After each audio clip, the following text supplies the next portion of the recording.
Queridos irmãos e irmãs, alunos e professores da Escola Bíblica Dominical, a paz do Senhor, sejam todos bem-vindos em nome do Senhor Jesus Cristo. Antes de iniciarmos aqui a lição, o comentário da lição do próximo domingo, eu gostaria que você deixasse aí o seu like em nosso canal, certo? Se possível, compartilhe esta ministração com outras pessoas em suas redes sociais, ok? E se você ainda não é inscrito e queira se inscrever, fique à vontade, será uma honra, um prazer para nós termos mais um irmão, mais uma pessoa inscrita em nosso canal. Então vamos à nossa lição, a lição do próximo domingo, que será a lição número 4, será ministrada no dia 27 de outubro, cujo tema é a degeneração da liderança sacerdotal. Então nós veremos aqui que por falta de inobservância às normas de Deus, o que ocorreu? Houve um fracasso ministerial ali da família de Eli, certo? E eu gostaria aqui de iniciar a nossa lição aqui, trazendo aqui duas questões, né? Será que os pecados dos filhos de Eli, os pecados que eles cometeram, foram pecados assim voluntários ou não? Foram voluntários ou não voluntários, né? Foi um pecado por ignorância? Será que eles eram tão ignorantes a ponto de não saber o que estavam fazendo? Não é? É isso que nós veremos aqui. Na verdade, nós veremos que eles não tinham espiritualidade genuína, assim como Deus exige de cada servo de Deus, seja você pastor ou não, mesmo você exercendo qualquer liderança na casa do Senhor, qualquer trabalho, o que Deus quer é a espiritualidade genuína em nosso coração, independente do seu grau hierárquico, da sua função que você ocupe na casa do Senhor. Deus sempre exige de cada um de nós uma espiritualidade genuína. Então eu convido você a abrir agora a sua lição e olhe agora para o texto áureo, né? Então vejam, o que é que diz o texto áureo? Vamos lá. E disse-lhe, por que fazeis tais coisas? Isso aqui fala de Eli. Porque ouço de todo este povo, os vossos malefícios. Aqui está, apesar do nosso Eli, né? Nosso, diga aqui, esse personagem da lição, nós sabemos que ele não tinha, já estava com a idade avançada, a sua vista não era boa, mas apesar de não ter uma vista boa, os seus ouvidos ainda eram ouvidos apurados. Ele diz que ouço de todo este povo os vossos malefícios. Agora, se você olhar para no início do texto, o que é que eu de cara aqui, e você deve ter percebido, é que ele queria apenas uma justificativa, é como se ele quisesse uma justificativa para que seus filhos dissessem, pô, pai, nós fazemos isso por isso e por isso. Então, vejamos aqui, dá para percebermos que ele não queria de fato, era repreender seus filhos, não queria aplicar uma sanção aos filhos, mas ele queria só uma justificativa, que os seus filhos limitassem a dar apenas uma justificativa para os seus pecados, apesar de não haver justificativa nenhuma para o pecado. Quando eu estava lendo esse texto aqui, eu me lembrei daquela palavra de Hebreus, capítulo 12, versículo 1, né? Quando o texto diz que nós estamos rodeados por uma tão grande nuvem de testemunha. Se você olhar para o versículo que nós acabamos de ler aqui em 1 Samuel 2,23, que é o texto áureo, ele diz, porque ouço de todo este povo os vossos malefícios. Então o povo de Israel era testemunha dos malefícios que os filhos de Eli estavam cometendo ali na obra do Senhor. E não se esqueça, amados, que para onde você for, eu tenho experiência própria, onde você estiver, se você cometer alguma falha, algum erro, algum pecado, sempre vai ter alguma pessoa ali para observar você, seja crente ou não crente. Muitas vezes nós somos repreendidos até pelos pessoas não crentes. Não sei se você já passou por uma situação, você cometeu uma falha e uma pessoa vai, mas você não é crente? Mas você não diz que é salvo em Cristo? Por que você cometeu isso? Por que você fez isso? Então nós estamos rodeados, minha esposa gosta sempre de dizer, amado, nós estamos rodeados por uma tão grande nuvem de testemunhas. Então tudo que nós fazermos, que a gente faz, comete, sempre tem alguém para testemunhar contra nós. É bom que façamos sempre coisas agradáveis, coisas que venham edificar, e não coisas para manchar o nosso ministério, a obra do Senhor. Passemos agora para a verdade prática. A verdade prática diz assim, evitemos o pecado a todo custo, pois a sua prática leva-nos ao mais baixo nível espiritual e moral. Então a prática, né, Todos nós pecamos, todos nós somos falhos. Alguém já ousou dizer, e eu concordo, que o crente ele deve pecar por acidente, né? E não diuturnamente como o ímpio, o homem que não tem temor a Deus faz. Ele acorda já pensando, maquinando o que vai fazer durante o dia, assaltar, roubar, mentir, se prostituir, adulterar, enfim, cometer vários pecados. Eu gostaria que você anotasse esse texto para você, se você quiser, assim que você lê a verdade prática na sua aula, você pode dar para seu aluno esse texto de 1 João 3:6. 1 João 3:6 e também 1 João 5:18. Vamos ler 1 João 3:6? É aquele texto que diz que todo que permanece nele não vive pecando. Nós pecamos. Agora, nós não vivemos pecando rotineiramente, né? Como se fosse algo quanto mais. Então, todo o que permanece nele que é em Cristo, não vive pecando. Todo o que vive pecando não viu nem o conhece. A pessoa que vive, uma pessoa que se diz cristã, eu sou crente, mas vive pecando, essa pessoa não conhece Jesus. Então, o pecado, podemos entender, nós pecamos, mas não é algo rotineiro. Como eu já disse aqui, deve ser algo assim como um acidente, né? A leitura bíblica em classe está em 1 Samuel, capítulo 2, versículos 22 a 25, e depois pula lá para o capítulo 3, versículos 10 a 14. Vamos a 1 Samuel 2, 22 a 25. Alguma coisa aqui eu achei muito pertinente trazer para os nossos irmãos, comentar aqui com os nossos queridos irmãos. Vamos ao versículo 22. O versículo 22 diz assim: Era, porém, Eli já muito velho e ouvia tudo quanto seus filhos faziam a todo Israel, e de como se deitavam com as mulheres, que em bando se ajuntavam à porta da tenda da congregação. Olhando aqui para o texto, quando você chega aqui nessa parte que diz como se deitavam com as mulheres, na verdade ali, aqui esse termo se deitavam, aqui é um eufemismo, uma espécie de abrandamento pelo que eles cometiam. Na verdade, quando o texto diz se deitavam, eles mantinham relações com as mulheres. A verdade é isso. Não é deitar só por se deitar, não. Deitavam-se mais para praticar relações sexuais com essas mulheres que vinham ali em bandos, o texto diz em bandos, se ajuntavam à porta da tenda da congregação. Então, eram verdadeiras orgias que aqueles dois filhos de Eli cometiam com essas mulheres, né? Mantinham ali relações, profanando o templo do Senhor, a tenda da congregação. Então, cometiam esse sacrilégio, esse pecado terrível ali. Versículo 23 diz: E disse-lhes, por que fazeis tais coisas? Porque ouço de todo este povo os vossos malefícios. Isso aqui é um versículo do texto áureo. Eu já comentei isso aqui, né? Agora é interessante aqui, irmãos, você olhando para o texto, quando ele diz, porque ouço de todo este povo os vossos malefícios. Eu estava pensando, será que Eli não queria, ou pelo texto que a gente entende aqui, que eles pudessem fazer isso desde que fossem oculto? Será que isso aqui cabe, essa colocação minha? Quando ele diz, por que fazer estas coisas? Porque ouço de todo este povo os vossos malefícios. Quer dizer, será que eles podiam cometer desde que o povo não tomasse conhecimento? Não é? É algo a se pensar. Eu não quero acreditar nisso, mas a gente pode pensar. Que eles fizessem, mas que o povo não tomasse conhecimento.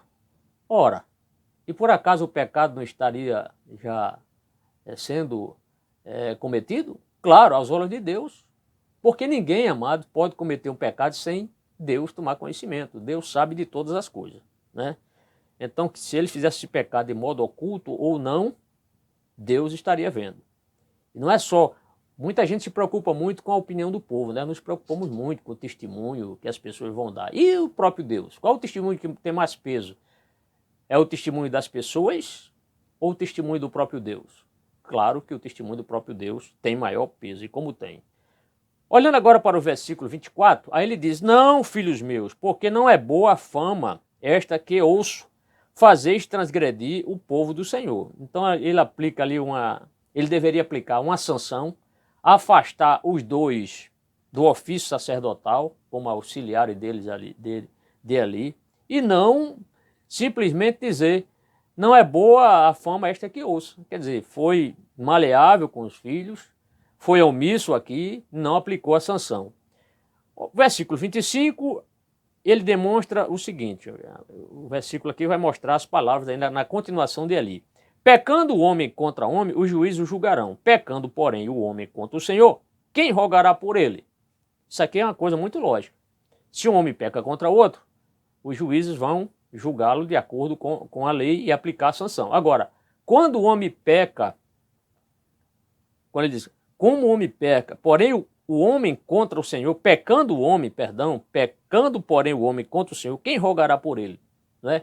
Qual é a instância superior que a pessoa pode apelar? Nenhuma. Deus é a instância superior, a única instância. E quem é que vai defender essa pessoa contra Deus? Ninguém poderá defendê-lo. Aí o texto diz, mas não ouviram a voz de seu pai, porque o Senhor os queria matar. Então eles não honram ao pai, não obedecem ao pai, não acatam a determinação. Mas o texto é impressionante quando diz, porque o Senhor os queria matar.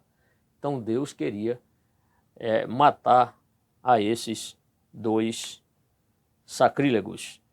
Vamos agora para o texto de 1 Samuel 3, versículos 10 a 14. Os versículos 3 de 1 a 10, os irmãos observem que foi ministrado na lição anterior. Então, a partir de agora, o capítulo 3, versículos 10 a 14, praticamente é o Senhor revelando a Samuel o que iria fazer com a casa de Eli. Versículo 10. Então veio o Senhor, e ali esteve, e chamou como das outras vezes. Essa aqui é a quarta chamada de Samuel. Samuel, Samuel, e disse Samuel, fala porque o teu servo ouve. Não vou comentar isso aqui, foi assunto da lição anterior. Mas, versículo 11. E disse o Senhor a Samuel, eis aqui vou eu a fazer uma coisa em Israel, a qual todo o que ouvir lhe tinirão ambas as orelhas. Então Deus iria fazer algo tremendo com respeito ao sacerdote, particularmente com a família de Eli. Verso 12, naquele mesmo dia, suscitarei contra Eli tudo quanto tenho falado contra a sua casa. Começá-lo-ei e acabá-lo-ei. O Senhor está dizendo aqui que ele nada mais, nada menos iria fazer, ou seja, do que aquilo que ele já tinha usado, aquele profeta anônimo, para advertir a Eli.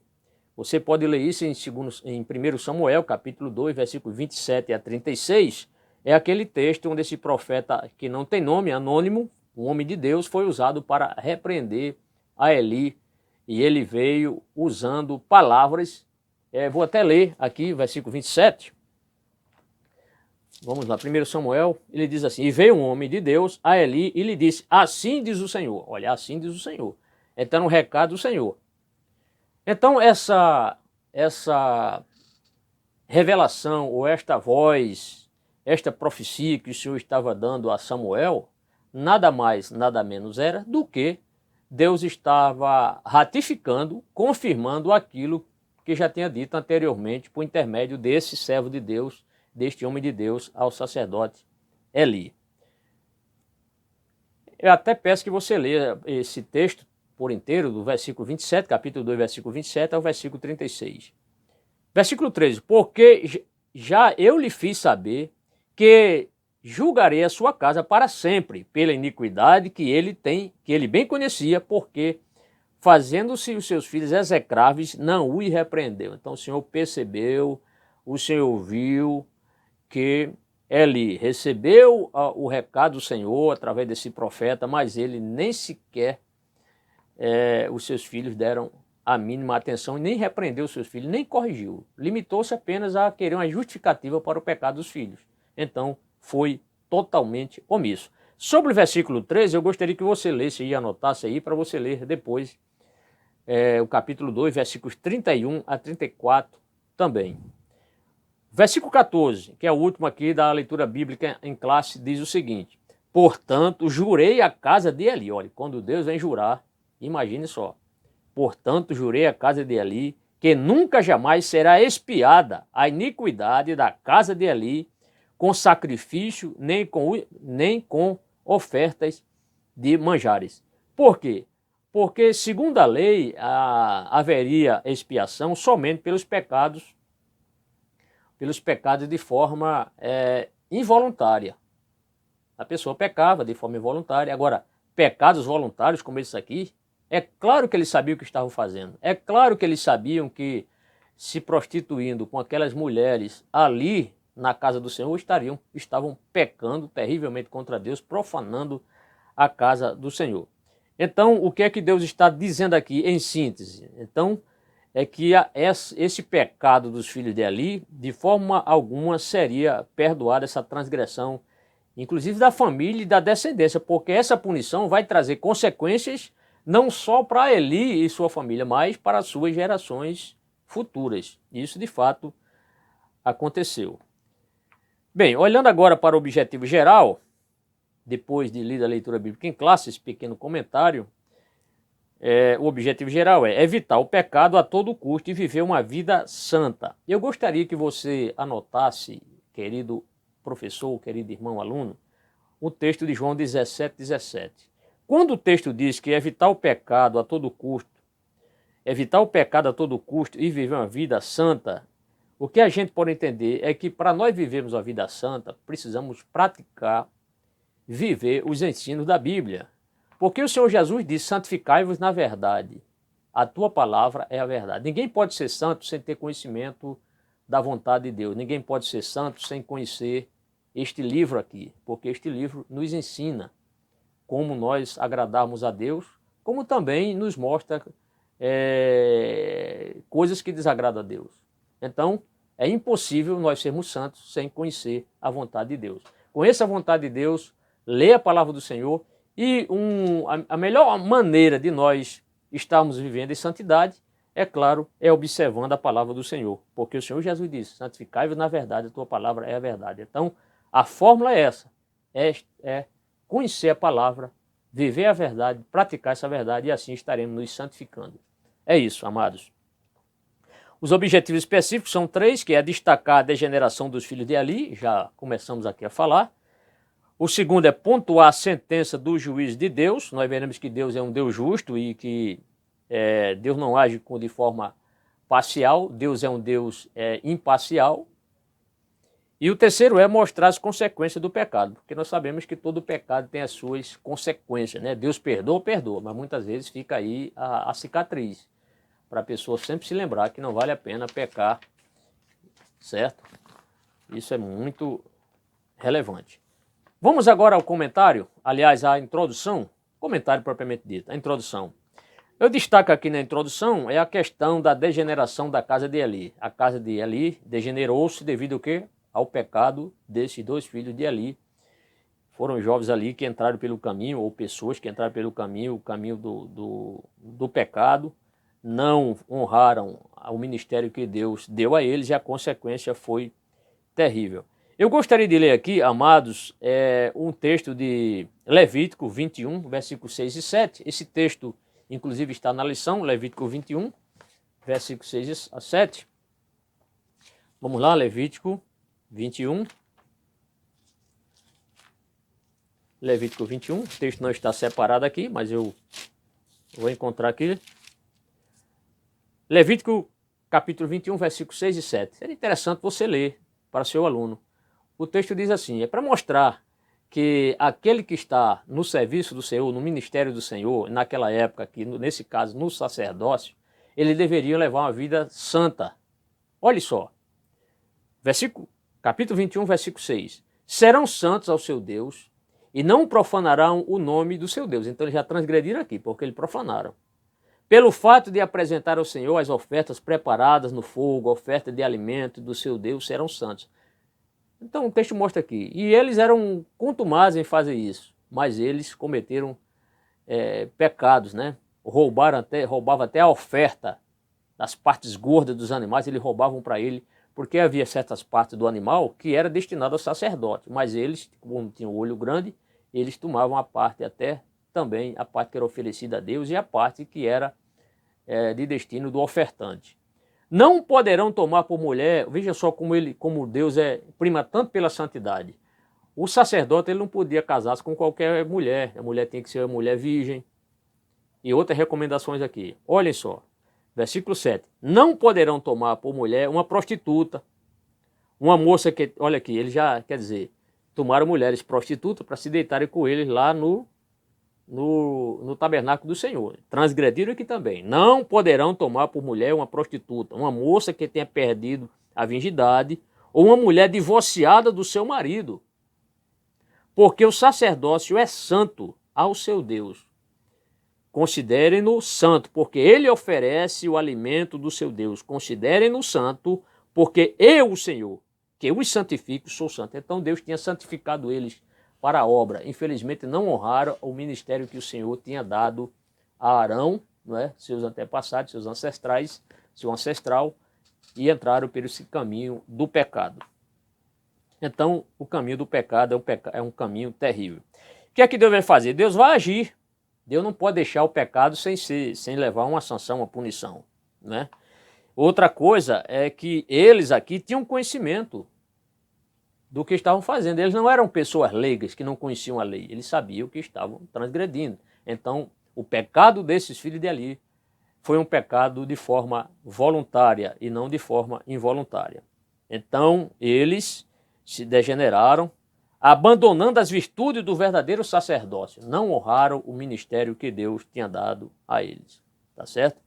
Quando Deus escolhe alguém para executar uma missão, deve este alguém observar rigorosamente a vontade divina. Então, meu amado irmão, seja uma pessoa zelosa pela obra do Senhor.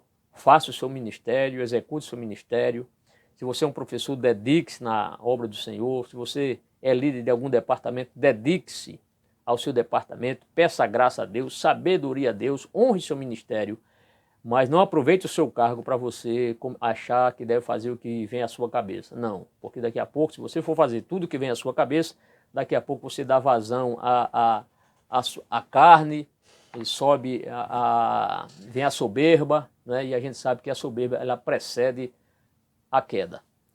Meus amados irmãos, então essa pequena introdução, mais informações você pode obter lendo o livro do próprio comentarista, né, sobre a lição e aprofundando-se mais, pesquisando em outros livros. Vamos ao primeiro tópico. Esse primeiro tópico vai falar sobre a degeneração dos filhos de Eli, né? Pelo menos vai destacar aqui a degeneração. E nesse primeiro tópico, traz aqui 3 pontos. Quando não valorizamos o que Deus nos deu, que é o subtópico primeiro, quando não valorizamos o que Deus nos deu, o que é que vai acontecer? Fazendo uma troca, que é o subtópico 2, e terceiro, as consequências para quem peca contra Deus, certo? Olhando aqui para o subtópico primeiro, quando não valorizamos o que Deus nos deu. Então, o que é que nós veremos aqui? É que os filhos de Eli, Hofni e Finéas não valorizaram a posição que Deus deu a eles. Degeneraram-se, não é? Transformaram a casa de Deus num lugar de baixo meretriz, um local de imoralidade. Os pagãos que cultuavam outros deuses, ali os povos cananeus, eles cometiam verdadeiras orgias sexuais ali na presença dos deuses, daquelas imagens de escultura, porque isso estava na cultura do povo, o povo degenerado. Não tinha essa lei santa que nós temos, né, que os israelitas tinham. Então eles cometiam isso como se fosse uma forma até de cultuar as divindades pagãs, mas eram divindades pagãs. O nosso Deus não, o nosso Deus é santo, e Deus não admite essa forma de alguém exercer o ministério cometendo pecados e mais pecados por aí, certo? Principalmente na área sexual.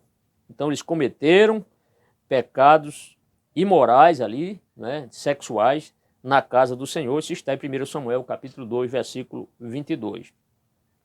Agora, podemos, lendo a palavra do Senhor, concordar que a causa dos pecados desses filhos de Eli a culpa foi do próprio Eli, porque ele não corrigiu esses seus filhos que eram incorrigíveis, indisciplinados, né? Tornaram-se indisciplinados ou indisciplináveis, mas cabia ali corrigir os filhos. Então, meu amado irmão, se você que é pai, você que tem filhos, não espere seu filho atingir a maioridade para corrigir seus filhos. Corrija seus filhos desde a mais tenra idade, ensinando ele a vontade do Senhor, orientando sempre seus filhos. Não fique inibido de forma alguma a corrigir seus filhos, tá certo? Então corrija os seus filhos, certo? Antes que sejam tarde demais. Então, seu principal erro foi não corrigir os pecados de seus filhos. Isto é, não tinha mais autoridade sobre seus filhos. Sabe aquela questão do pai bonzinho? Tem aquele pai que quer ser um pai legal, o pai bonzinho, o pai politicamente correto, que ele... existe aí o ECA, né?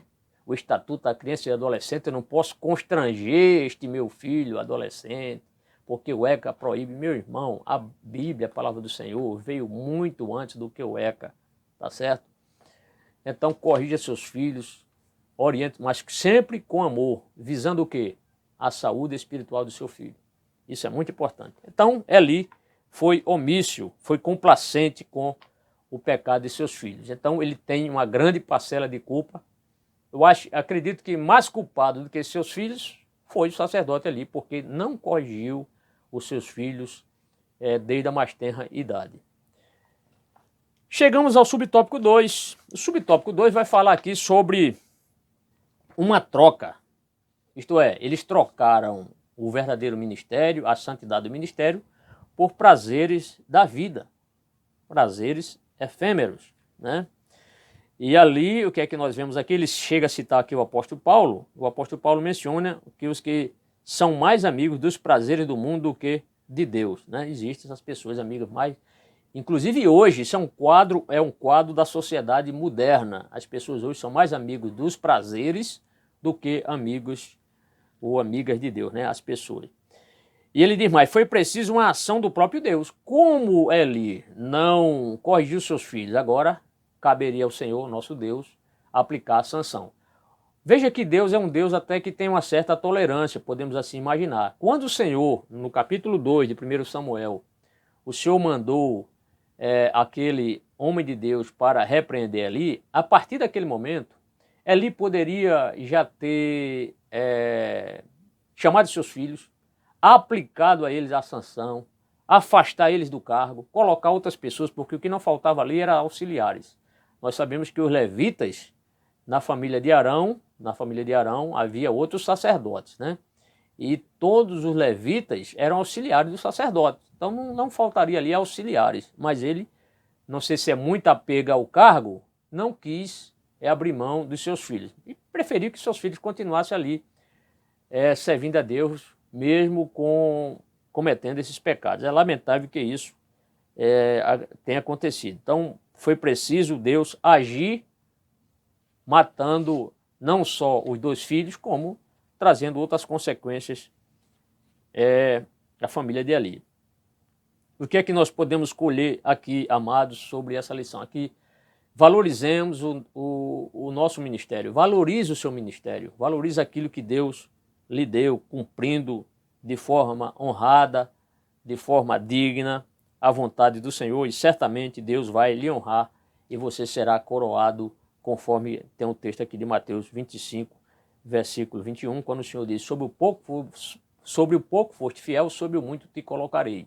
Honra ao Senhor, mesmo você achando que é um obreiro, uma cidadezinha do interior, quem sabe lá no sertão, no interior, numa comunidadezinha, mas faça o trabalho do Senhor com alegria, com denodo que o Senhor vai honrar o seu ministério.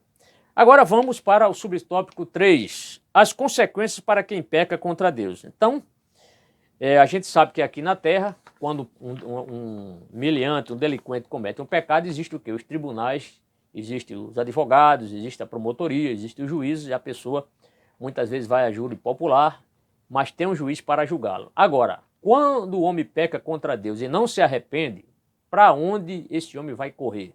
Qual é a instância, como eu já disse, reitero aqui, que ele vai recorrer? Não. Lá no céu, a instância superior só é Deus, não existe outro além do Senhor. Mas voltando aqui ao subtópico 3, aqui ele fala, entretanto, para os pecados dos filhos de Eli não haveria tribunal humano, conforme seu próprio pai falou, pois eles pecaram de forma deliberada, de forma pensada, articulada, premeditada, não é? foram calculistas, mas não estavam nem aí. Em nenhum momento nós vemos os filhos de Eli se arrependerem, pedirem perdão ao Senhor. E o que é que vai acontecer na sequência? A ira de Deus acendeu-se contra a família de Eli. Os que estão à frente do rebanho do Senhor devem ser exemplo de tudo. É isso, amada. Precisamos ser exemplo, né? Seja exemplo de um bom pai na sua família, exemplo de um bom obreiro na sua igreja, exemplo de homem de Deus, exemplo no seu trabalho, enfim, seja uma pessoa íntegra, principalmente para aquelas pessoas que ensinam. Nós sabemos que para aqueles que ensinam, quando nós cometemos falhas, o julgamento maior vem sobre nós, o peso maior vem sobre nós se nós não nos arrependermos. Então, essa questão de ser íntegro no ensino foi algo que Jesus procurou muito e Jesus bateu forte, principalmente contra os fariseus que eram bons para ensinar. Agora, para viver aquilo que eles ensinavam, estavam a anos-luz desse objetivo. Então, precisamos ser verdadeiramente pessoas praticantes daquilo que nós ensinamos. Devemos ser conscientes de que Deus não tolera o pecado. Deus jamais vai comungar com o pecado. Jamais. Então, quem é mestre receberá um juízo mais seguro. Deus não tolera de forma alguma o pecado. Bem, meus amados irmãos, saindo do primeiro tópico, chegamos ao segundo tópico da lição. Esse segundo tópico da lição vai tratar sobre a sentença do juiz de Deus, trazendo 3 subtópicos, que o primeiro é a experiência profética de Samuel, o segundo, a sentença pronunciada e a desgraça da família de Eli, o terceiro subtópico. Então, vejam bem, Samuel, ainda jovem, ainda um adolescente, ele ouviu a voz de Deus numa época em que raramente Deus apresentava-se ou falava para alguém. Mas Deus, na sua misericórdia infinita, querendo dar um basta no pecado da família de Eli, ele vai usar este menino aqui, esse jovem, e vai revelar a ele aquilo que o Senhor já tinha revelado a um profeta anônimo, conforme vimos aqui no capítulo 2, certo? Esse jovem profeta, a lição aqui diz, o jovem profeta recebeu uma séria e urgente comunicação divina. Vejam bem, em nenhum momento nós vemos, lendo o texto, nós podemos assim confirmar que Deus mandou Samuel trazer essa palavra para Eli. Eu não encontrei nenhum texto isso, que o Senhor, ao contrário, no capítulo 2, quando o Senhor envia esse homem de Deus, ele inicia dizendo, assim diz o Senhor, e aí ele dá o recado, a sentença, o juízo de Deus. No caso de Samuel, não vemos em nenhum momento Deus dizendo, assim que você acordar, conte a revelação. Conte o que eu lhe contei, dessas palavras de imediato. Não. Samuel acorda, faz ali seus afazeres, abre as janelas, aí depois é que Eli, se Eli não tivesse tomado a iniciativa de saber, de procurar saber o que Deus tinha lhe revelado, ele jamais saberia, certo? Mas isso não faria nenhuma diferença, mesmo porque o que Samuel transmitiu para ele foi algo que o homem de Deus já tinha transmitido, essa palavra de juízo contra a casa do próprio Eli. O que nós vemos aqui também é que Deus ele não tolera o pecado, como eu já disse e reitero novamente, e Deus vai aplicar a sanção, porque para Deus não faz acepção de pessoas. Inclusive, eu trago aqui alguns textos, anota esses textos aí para você trazer para seus alunos, são textos que demonstram que Deus não faz acepção de pessoas. Você pode ler isso em Deuteronômio capítulo 1, versículo 17, o 10, 17, Atos 10, 34, estou lembrado que quando Pedro viu que Deus não faz acepção de pessoas, ele deveria ir lá para casa lá daquele soldado romano, né? Tá certo? E também Romanos capítulo 2, versículo 11, certo? Romanos 2, verso 11. Então Deus não faz acepção de pessoas. Saindo aqui do subtópico primeiro, vamos para o segundo. A sentença pronunciada. Eli receberam a sentença por meio de um profeta desconhecido. Então, ele já tinha sido alertado por Deus através deste profeta desconhecido. E nesta profecia, ele já sabia que Deus iria punir os seus filhos e que ambos morreriam no mesmo dia, ele e os dois filhos, Ofni e Finéias. Aqui ele diz, prontamente Eli aceitou a sentença que vinha da parte de Deus. Então, Eli aceita a sentença, ele não, de forma alguma, ele recorre a Deus, pede misericórdia a Deus. Então, ele ficou calado, e quem cala consente.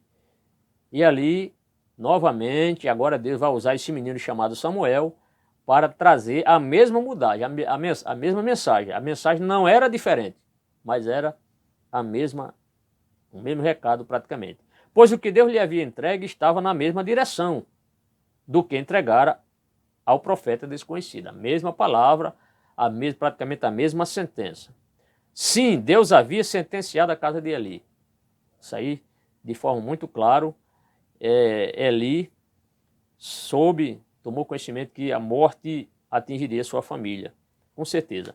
Esta sentença seria executada por intermédio de quem? Da invasão dos filisteus. Nós sabemos que os filisteus eram um país, uma nação, os filisteus eram um povo belicoso, um povo altamente preparado para a guerra, não só tinha soldado de infantaria, como também tinha uma cavalaria muito ligeira, porque eles já tinham carro de combate, inclusive os melhores comentaristas, melhores intérpretes, dizem que nas suas carruagens ele tinha uma espécie nas rodas tinha uma forma assim como tivesse umas facas que cortavam, toravam até pessoas, né? Partiam pessoas, os inimigos pelo meio, quebrando pernas. Então era uma cavalaria ligeira, por quê?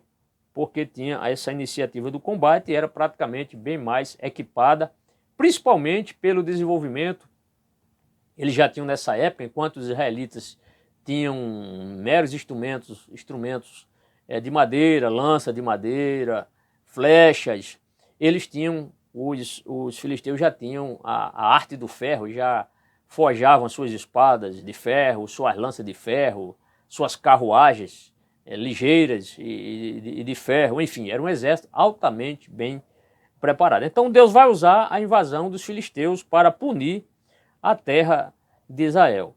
Ali, além de muita matança, houve a captura da arca, né? Eles estavam em combate.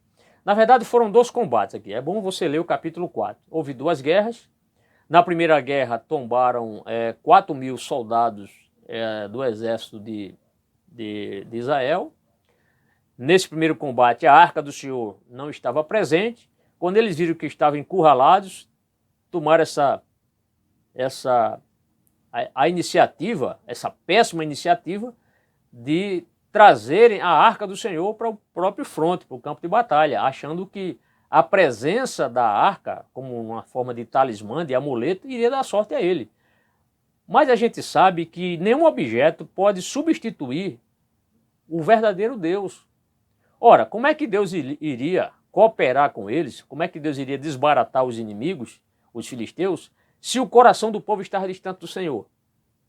Então Deus, ele permite que essa arca, nesta guerra, seja tomada pelos filisteus e ali os judeus ou os israelitas são fragorosamente derrotados. Uma vitória expressiva do exército filisteu quando eles levam uma espécie de trunfo a arca do Senhor para a terra dos filisteus.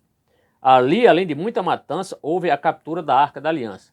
Aí o que é que eles têm? Eles têm a ideia de trazerem, vão até Siló, ali trazem a arca.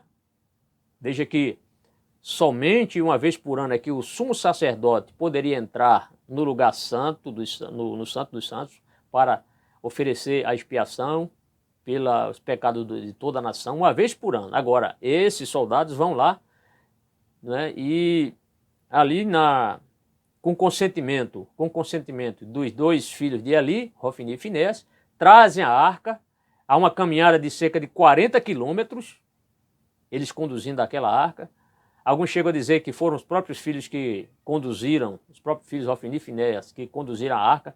Eu prefiro acreditar, como alguns comentaristas, que alguns levitas auxiliaram no transporte e eles simplesmente acompanharam a chegada da arca até o local do campo de batalha, certo? Nesse segundo conflito, morre cerca de 30 mil soldados de infantaria do exército de Israel. Então, você soma 30 mil agora no segundo conflito, com mais 4 mil no primeiro conflito. 34 mil homens já tinham caído, foram mortos na batalha contra os filisteus. Tudo isso já era a mão de Deus pesando, era o juiz de Deus pesando sobre a nação de Israel. Por quê?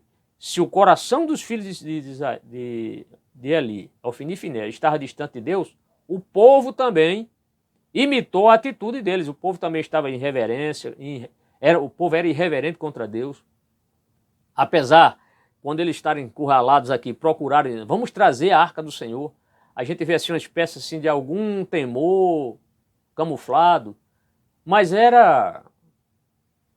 tinham ali a presença da arca, mas como um objeto de adoração, de culto, mas Deus estava longe deles, porque o objeto nenhum vai substituir a presença do próprio Deus. O coração do povo estava distante de Deus, porque, infelizmente, os filhos de Eli foram péssimos obreiros na casa do Senhor. Continuando aqui. Então, a captura da arca foi algo que Israel jamais esperava. Jamais esperava. O que acontece, além desses 34 mil soldados que tombam no campo de batalha, os filhos de Eli foram mortos no mesmo dia. Quem sabe ali na hora da batalha, quem sabe eles ficaram bem próximos à arca, achando que a arca iria dar, a presença de Deus iria dar a ele livramento, mas que nada. Deus exterminou, permitiu que os filisteus matassem os 2 filhos de Eli. E ao saber disso, e principalmente de que a arca havia sido levada, o que acontece? Um soldado foge, chega até Siló, e ali o soldado conta o que ocorreu. Conta que a arca do Senhor foi tomada e que os 2 filhos o exército de Israel foi dizimado, praticamente morto, e a arca do Senhor, como eu já disse, foi tomada e os 2 filhos de Eli estavam mortos. O que vai acontecer? Eli, por ser uma pessoa já com a idade avançada, estava numa cadeira e o texto mostra que ele era bastante pesado, ele cai daquela cadeira e nessa queda ele quebra o pescoço, vindo também a óbito.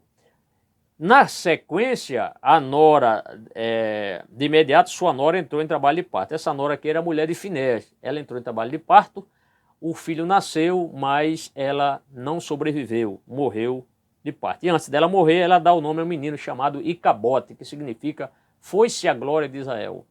É isso, né?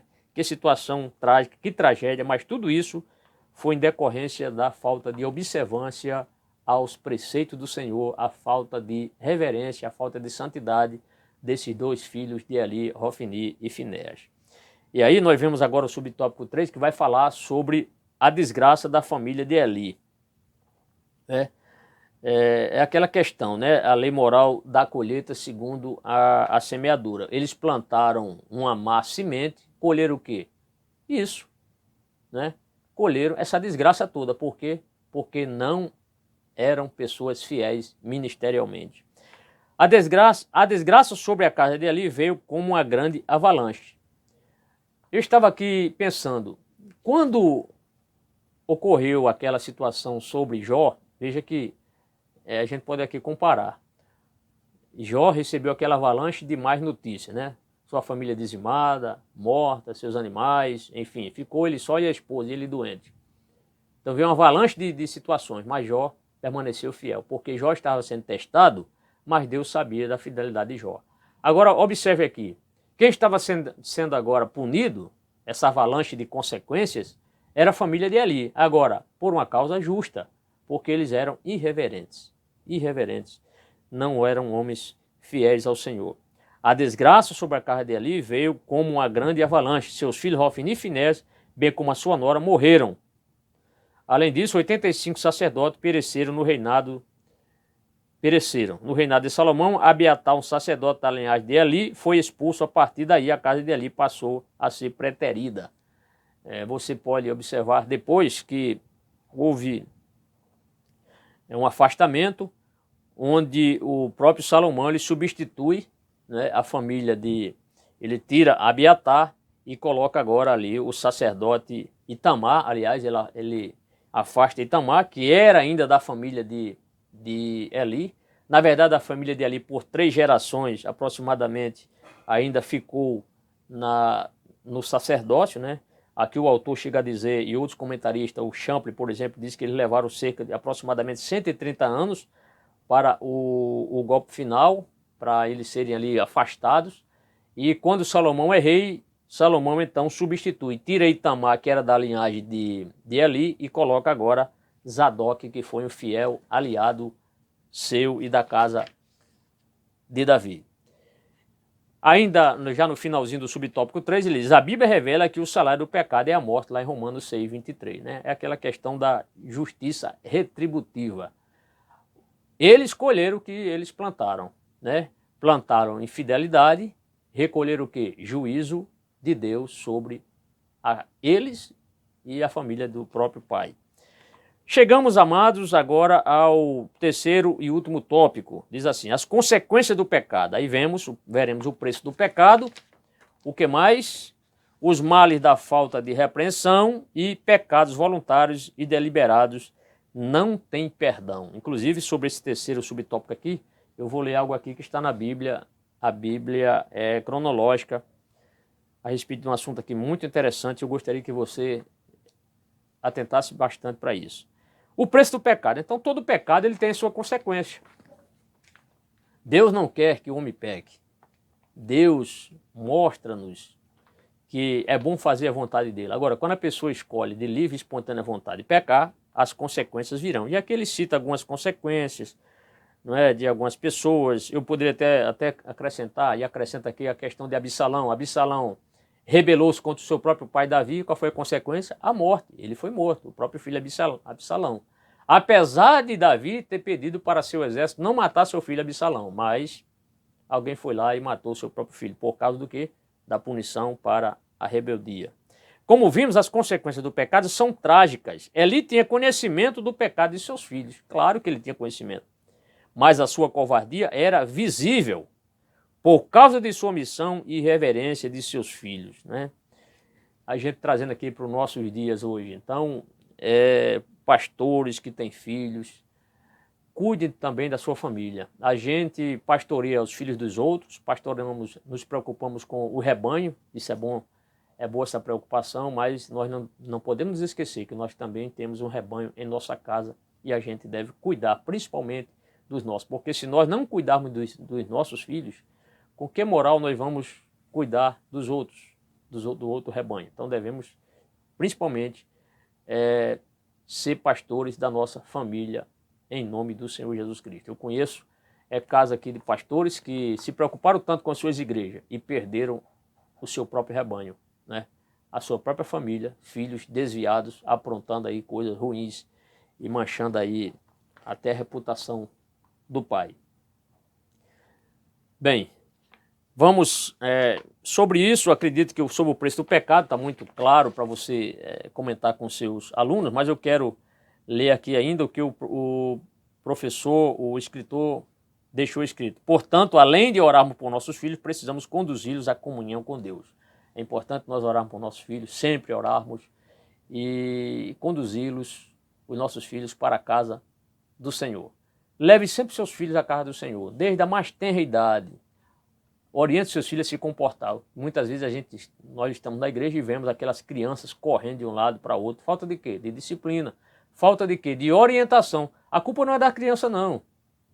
Criança gosta de correr, criança gosta de pular, criança tem muita energia. Agora, cabe aos pais o quê? Coibir, chamar seus filhos. Filho, quando você estiver na igreja, comporte-se. Eu quero ver você comportado. Fica ao lado aqui de papai, de mamãe, ou no local destinado para as crianças. Mas comportamento. E se seu filho ali, de alguma forma, continuar lhe desobedecendo e correndo, cabe a você corrigir o seu filho, mas sempre com amor, primando sempre para que ele permaneça como um crente na casa do Senhor, tá certo? Então não perca, certo? Ganhe ele para Jesus. Vamos agora aos males da falta de repreensão. Provérbios 15:10 diz que aquele que aborrece a repreensão morrerá, né? Então, repreenda os seus filhos de acordo com a orientação divina, com aquilo que você aprendeu, Se você é obreiro na casa do Senhor, você sabe o que você está fazendo, então não deixe de repreender os seus filhos. O texto continua, de acordo com o hebraico, a palavra repreensão vem do hebraico, aqui aí tem uma palavra aqui que eu não sei muito pronunciar, toucachat, que quer dizer correção, censura, punição, castigo. Nesse sentido, o próprio Deus explica a sua repreensão. E aqui ele diz, porque o Senhor repreende aquele a quem ama, assim como o pai ao filho a quem quer bem. Então, aí eu pergunto, será que Eli não queria o bem de seus filhos? Espiritualmente falando, não, porque se ele quisesse o bem de seus filhos, ele teria corrigido seus filhos. Na hora que um pai deixa de corrigir o seu filho, os seus filhos, é porque ele não está querendo o bem de seus filhos, porque quem ama, corrige. Assim como Deus nos corrige, nos repreende, porque Ele nos ama, nós também devemos corrigir nossos filhos, porque não queremos perder os nossos filhos. Isso é muito importante. E aí vem o último item, né? O último subtópico, pecados voluntários e deliberados não têm perdão. Vou até repetir, porque isso aqui é muito importante. Pecados voluntários e deliberados não têm perdão. E aí ele diz, o apóstolo João disse que há pecados pelos quais não se deve orar. Que pecados são esses? Quer dizer, a pessoa comete pecado e a gente não deve orar? Para isso eu trouxe aqui a Bíblia cronológica. Vou ler aqui para os amados irmãos. Tenho aqui a Bíblia cronológica. E nessa Bíblia cronológica, eu vou ler aqui na página 1819, não sei se você tem essa Bíblia cronológica, eu mudei aqui um pouco a capa, coloquei esse símbolo aqui, mas é da CPAD.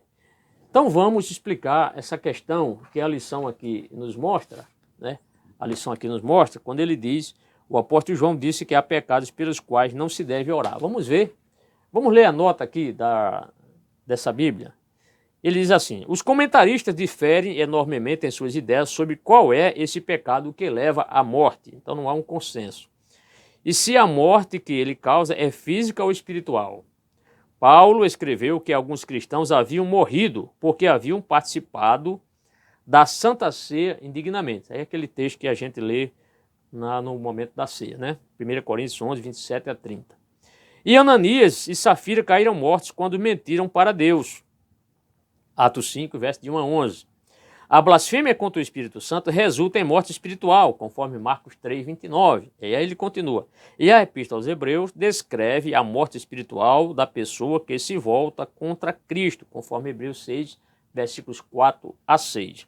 Provavelmente, João estava se referindo às pessoas que haviam abandonado a comunhão cristã. Então, as pessoas que tinham abandonado a comunhão cristã, as pessoas que tinham apostatado, isto é, de forma deliberada, declararam-se não ter mais, defender a fé que dantes proferiam, a gente não deve mais orar por estas situações, por essas pessoas. Então, provavelmente, João estava se referindo às pessoas que haviam abandonado a comunhão cristã e haviam se unido aos anticristos, rejeitando o único caminho para a salvação. Essas pessoas se colocavam fora do alcance da oração. Então, de forma deliberada, escolheram outro caminho. Na maioria dos casos, mesmo que soubéssemos qual era o pecado terrível, não saberíamos com certeza se determinada pessoa o cometeu. Portanto, devemos continuar orando pelos nossos entes queridos e pelos nossos irmãos e irmãs cristãs, deixando o julgamento a cargo de Deus, ou a cargo do Senhor. É isso. E para concluir, amados irmãos, não se esqueça que todo pecado ele tem suas consequências. O que é que Deus quer de nós? Que nós procedamos de forma sincera, de forma honesta, o nosso ministério. E com certeza Deus vai nos abençoar e confirmar a sua presença em nosso meio. Eu espero que você tenha apreciado aqui alguns comentários. Qualquer dúvida, reveja novamente este vídeo e pesquise, estude e, acima de tudo, que seu ministério seja uma bênção para você e para as pessoas que você está ajudando. Um forte abraço, a paz do Senhor.